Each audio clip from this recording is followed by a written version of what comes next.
নমস্কার বন্ধুরা, আমি আজকে সকালে ব্রেকফাস্টের জন্য বানিয়েছিলাম আলুর পরোটা, সঙ্গে ছিল ছোলার ডাল। তাই আপনাদের সঙ্গে শেয়ার করলাম। তাহলে সঙ্গে থাকুন।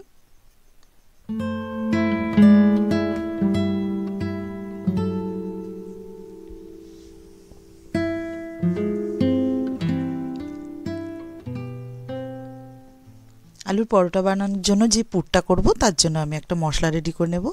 আমি নিরামিষভাবে করব বলে আদা আর কাঁচা লঙ্কা নিয়ে নিয়েছি, দিয়ে ওটা একটা পেস্ট বানিয়ে নেব।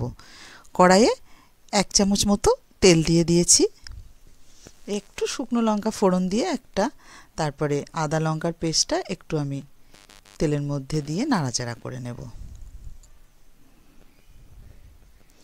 দিয়ে দেব মশলা চামচের 1 চামচ ধনিয়ার গুঁড়ো, 1 চামচ জিরের গুঁড়ো, সামান্য একটু হলুদ দেব, আর পুরের টেস্ট অনুযায়ী আমি লবণটাও দিয়ে দেব।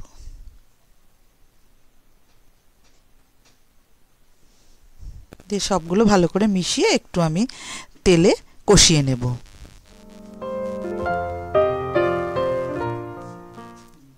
আদার কাঁচা ফ্লেভারটাও থাকবে না, তাহলে খেতে খুব ভালো লাগবে। এবার আমি আগে থাকতে সিদ্ধ করে রেখেছিলাম আলু, সেটা খোসা ছাড়িয়ে নিয়ে আমি এবার মেখে নেব আদা লঙ্কার পেস্ট দিয়ে।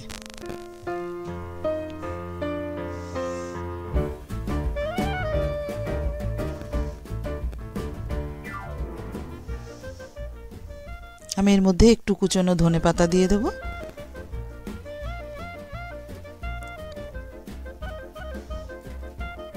দিয়ে আলুর সঙ্গে ভালো করে একদম সবগুলো একসঙ্গে মেখে নেব। পুরটা রেডি হয়ে গেছে।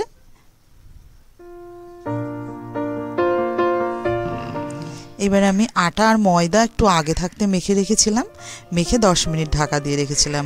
একটু লবণ, চিনি, একটু সাদা তেল দিয়ে আমি মেখে রেখেছিলাম। আর একটু খানিকক্ষণ রেস্টে থাকলে পরোটাটা খুব সফট এবং নরম হবে। এবার আমি এরকমভাবে লেচিটা করে এর মধ্যে পুর দিয়ে নেব। পুরটা ভরে ঠিক এইরকমভাবে মুখ আটকিয়ে এবার আমি আটা দিয়ে বেলে নেব।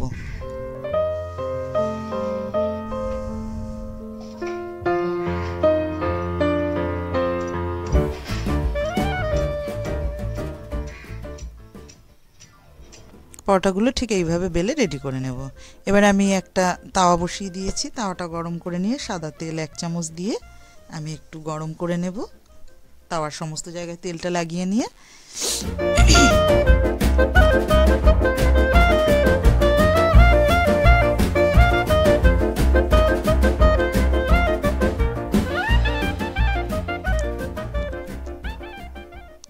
পরোটাটা দিয়ে সেঁকে নেব।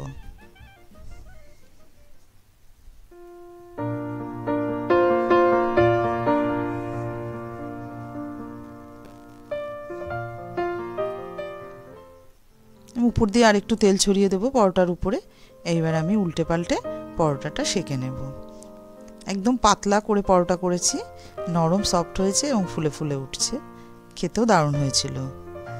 খুব সাধারণ, খুব স্বাভাবিকভাবেই করা যায়, খুব সহজেই হয়ে যায়, খেতে কিন্তু অসাধারণ লাগে। তো এই ছিল আজকে আমার ব্রেকফাস্টে আলুর পরোটা, সঙ্গে ছিল নিরামিষ ছোলার ডাল। আজ তাহলে এই পর্যন্ত, দেখা হবে নতুন কোনো রেসিপি নিয়ে। ভালো থাকবেন, সুস্থ থাকবেন। ধন্যবাদ।